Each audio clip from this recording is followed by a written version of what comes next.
Avec ou sans masque, il y a mille et une manières de rencontrer quelqu'un, mais quelle que soit la façon, il s'agit toujours d'une surprise, d'un événement. Dans la rue, sur Internet, chez des amis ou au travail, à distance les uns des autres se pose la question « Qui est l'autre ? Et que me raconte ce qu'il dit à travers son visage ?»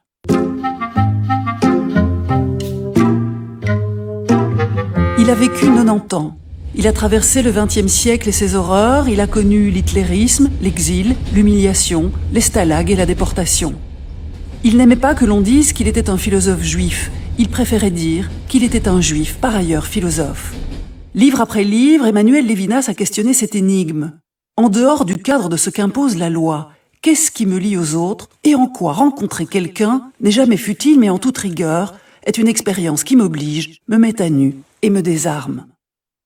Levinas déclare que nous sommes non seulement responsables de nous-mêmes, mais aussi responsables pour autrui. C'est cette conscience et ce souci de l'existence de l'autre qu'il appelle l'éthique. Autrui se tient là devant moi comme je suis là devant lui.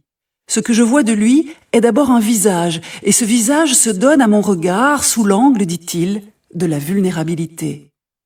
C'est que le visage de l'autre me dit de manière immédiate de prendre soin de lui, de ne pas lui faire de mal.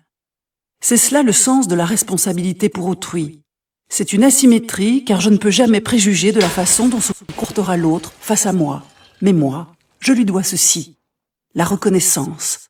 La reconnaissance qui faisait dire à Levinas que l'éthique peut se résumer en une formule qui dit simplement, avec beaucoup d'égard et de respect, « Après vous, monsieur, après vous, madame ». Le visage est donc une expérience de l'absolu dans laquelle les traits, la couleur de la peau, la forme du nez ou la coupe de cheveux de mon interlocuteur importent peu, parce que le visage dont parle Levinas est une métaphore de l'infini. Apparaît, en même temps que m'apparaît le visage de l'autre, un commandement moral qui dit ceci : tu ne tueras pas, même si tu en as le pouvoir. Car tuer, c'est facile.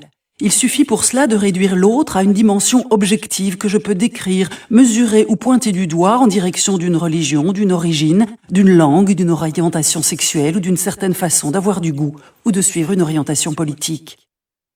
Levinas fait jouer l'infini du visage contre ce qu'il appelle la totalité, ce qui englobe, réduit, définit et enferme.